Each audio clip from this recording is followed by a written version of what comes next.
How's it going, everyone? Baby Dragon 40 here, coming at you guys with another video. And today I got for you guys a Mermail deck profile.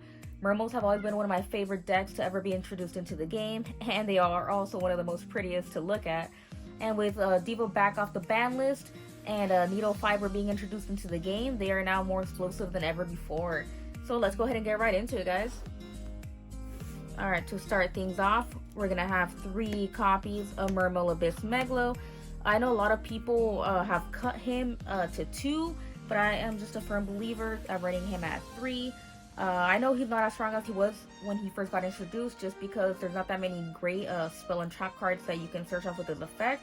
But a lot of people do forget about his effect about being able to attack twice per turn by attributing another face-up attack position water monster. So I think that's still a very, very good effect, because obviously one of the main purposes of this deck is to OTK. Next off, we're going to have 3 copies of Mermail Abyss. I believe this is by far the best Mermail in the deck. He only requires 1 discard target, so he's a lot easier to summon off than Megalo is. And you probably always want to see him and or Diva in a combination in your hand together just to go ahead and get your play started. And then we have 2 copies of Abyss Gund, 1 copy of Pike, and 1 copy of Mander. I really like running Mander because I want to go ahead and get True King of all calamities out as many times as possible, and then he allows you to go ahead and do that by bumping up your Mermail by 1 or 2 levels, mainly your Megalo and Tinteus. Alright, so that's all for the Mermail targets. Then we're go ahead and have the Atlantean, 3 copies of Atlantean Dragoons.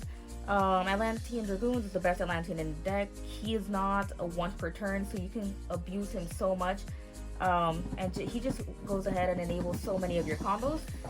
Next off, we have 3 copies of Prince. This is the definition of a combo starter. You always want to go ahead and bring him out with Diva, or hopefully open him out. But just being able to see Prince to go ahead and ascend an Atlantean to add an Atlantean, usually being Dragoons, or his effect to go ahead and special summon an Atlantean from the grave is very, very good. Then we have 2 copies of Infantry. Being able to pop face-up cards is very good. And then we have only 1 Marksman. Too many trap decks right now, but however, with Eldic around, maybe we could be seeing Marksman go up to more than maybe more than 1, but for now he's at 1. Alright, so that go ahead and rounds off the Atlanteans. Next off, we have 3 copies of Diva. I am so glad this card is off the ban list, and I know every Mermail player is as well. Diva being at 3 just makes the deck so much more consistent, and it's just amazing to go ahead and see her back. I'm really sad that I have Ultras. I did have Supers once upon a time, but at that time I had traded them for the Super Blackwings for Alka the Dawns that also came out in Turbo Pack 4, because at that time I was running Blackwings. But it is what it is. I'm hoping to go ahead and pick up the Supers again. And then for more water extenders, we have 3 copies of Swamp Frog and 1 copy of Ronin Totem. A lot of players have decided to cut out the Frog engine, and I do see why, because Totally Awesome is now at 1. However, it's just a really great extender, and it can just help you bypass, like if you get hand traps, to go ahead and continue your plays.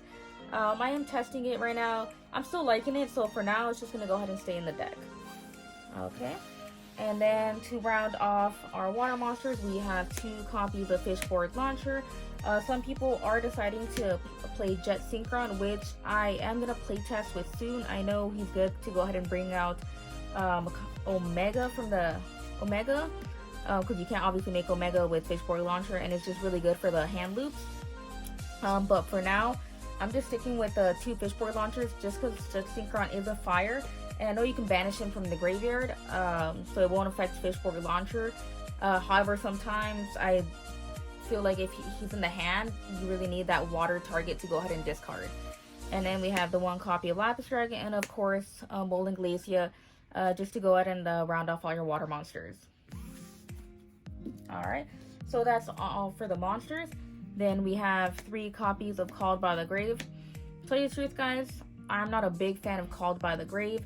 However, you need to run it in this deck just to go ahead and help you stop those hand traps, because hand trapping a diva is really devastating. So you kind of need to run this, even though I'm not a big fan of it.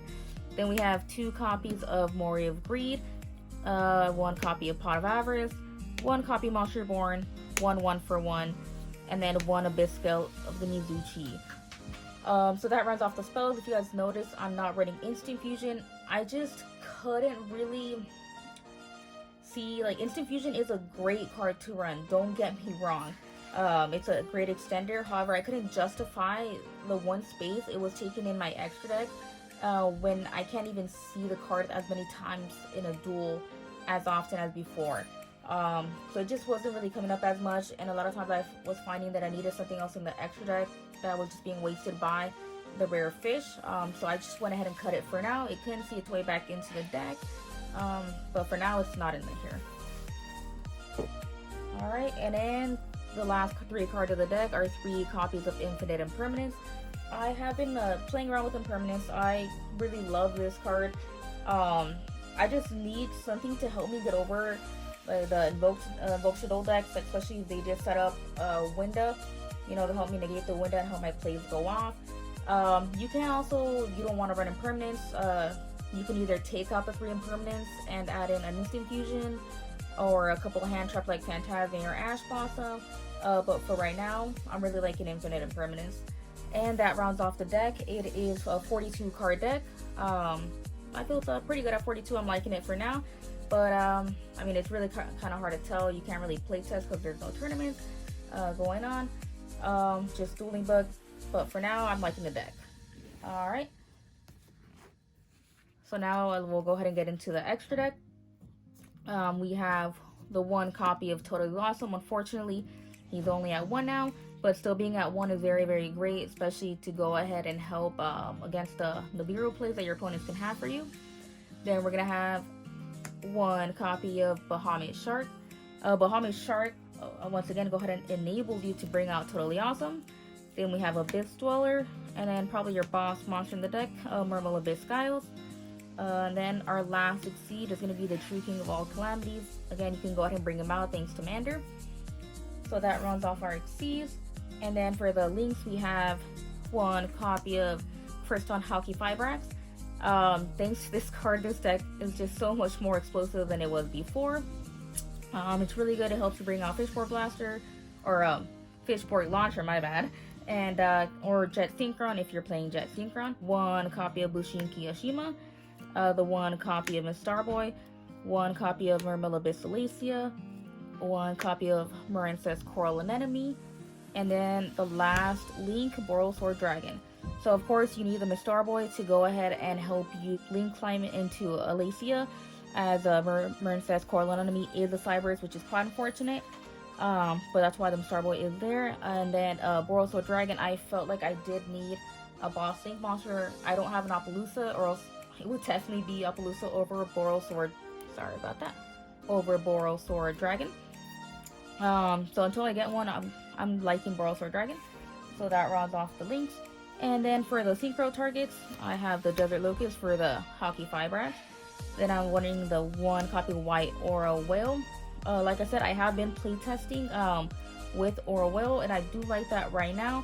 However, if you want, you can go ahead and cut one of the Fishboard Launchers in your deck to add the Jet Synchron, and you can also cut the White Aura Whale to go ahead and add the Omega to your deck if that's what you like. I'm playtesting with both so far. I'm liking Whale.